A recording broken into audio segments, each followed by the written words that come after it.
Today is actually World Day Against Trafficking in Persons. And although a very sombering topic to talk about at times, is one that we do need to discuss and be aware of. Human trafficking in Canada is actually highly underreported. And really, we only have stats for those who have been reported trafficked, not those that are not known or underreported. But here's some stats I do want to share with you. 96% of trafficking victims in Canada are female. 71% of trafficking victims in Canada are under the age of 25. And 91% of human trafficking victims in Canada know their trafficker. This is why it's so important to talk about. So I'm excited to be joined by our guest, Cathy Peters, who exposes the harsh realities of human trafficking and sexual exploitation by educating thousands across Canada. She joins us to share how she's raising awareness and taking action against one of the darkest issues in our nation. So let's welcome Cathy Peters to the show. Cathy, thank you so much for joining us today. Thanks for having me. As we hear something that is necessary to talk about. So maybe though we can start really by defining what is human trafficking and how does it differ from maybe other forms of exploitation or abuse? So it is the recruiting, transporting, transferring, receiving, holding, concealing, harboring, or exercising control over a person for the purpose of exploiting them. So sex trafficking is what I focus on, is far more common than you think. For example, if girls or boys send nudes online, we call it sexting, then receive something in exchange for those nudes, they are being sex trafficked. Youth might think it's cool to receive something in exchange for nudes, but they do not realize the damaging implications. Sexual trauma is the deepest form of trauma a human being can experience. Wow, like I would never even have thought of that necessarily. This is why it's so important to be aware, also to have the conversations. As you can see just from what you're describing there, it's a very serious issue. You talked about maybe some of those misunderstandings. Can you maybe describe what do Canadians often misunderstand and overlook about this crisis? Well, I think the big problem in Canada is there's just no public awareness. And I remind people of that movie, The Sound of Freedom. That is what is going on in Canada. And the Trafficking in Persons report from the USA State Department cites Canada as a child sex tourism destination. I mean, that's shocking. Vancouver, Toronto, and Montreal are global sex tourism hotspots. Canada has an undeterred crime, organized crime, and international crime syndicate problem evidenced by the fentanyl crisis.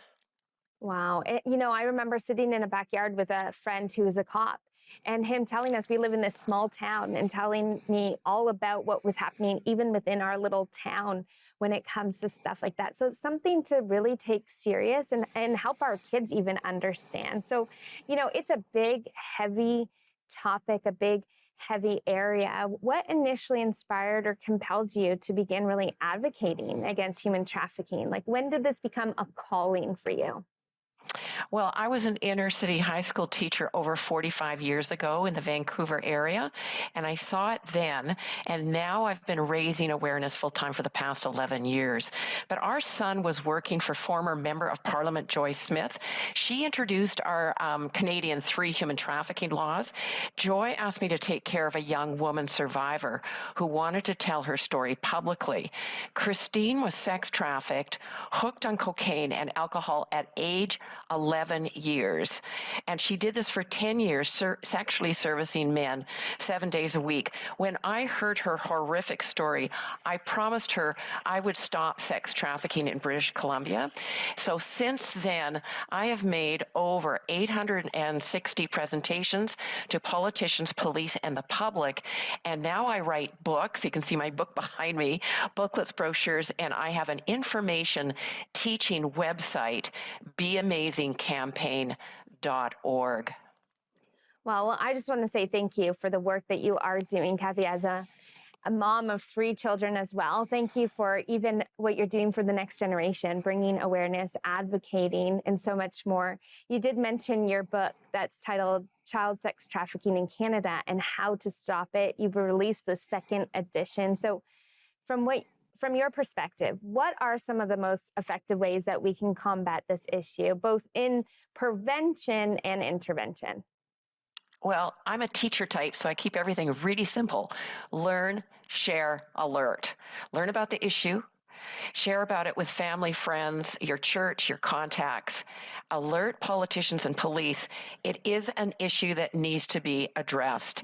And the key is to reach men and boys, to teach them not to harm and exploit women and girls. And so maybe what is some of your book you can share with us what you've written in there of some practical ways that we can do this? Practical ways. Well, I'm going to say go to my website certainly, because I've got downloadable downloadable handouts there, and everything is all on one page, and I've kept it really simple there. That's probably the best summary I can give, is just go to my website. Well, that's great. Thank you, Cathy. We're going to be up next and hear more from Cathy about the challenges and what needs to happen to end this crime in Canada. So please stay with us. Well, welcome back. Thank you, Cathy, again for joining us today to talk about how we can be advocates for human trafficking. Thanks for having me. One of the things that, as I was reading the stats earlier, to be honest, it was kind of shocking to me who were often victims of human trafficking. So maybe you can share a little bit more about that. Who is often targeted by traffickers, and what makes certain individuals or maybe communities more vulnerable than others? Well, it's definitely young girls, and the ages are getting younger. And we have a growing number of boys now on gaming sites. So the ages are getting younger and younger. The problem is primarily online. Indigenous women and girls in Canada are the most severely overrepresented in the sex industry, but LGBTQ, youth in care, at-risk youth, disabled youth, new immigrants are all vulnerable and aggressively targeted by the sex industry. But there are two pipelines to being sex trafficked: access to pornography and childhood sexual assault or incest. So those are actually things that make it more likely to be trafficked. Okay. And so what are some of, in your work that you've been doing, as maybe even you've been writing your book and research, what are some of the biggest barriers or challenges that you continue to face as you're advocating in this area? Well, thanks for asking that. It's lack of media coverage. So huge thank you for doing this interview. There's very little education in schools, and gangs are now recruiting in schools, including elementary schools across Canada. In British Columbia, we have the full decriminalization of hard drugs, which has exacerbated sex trafficking, because drugs and sex trafficking go together.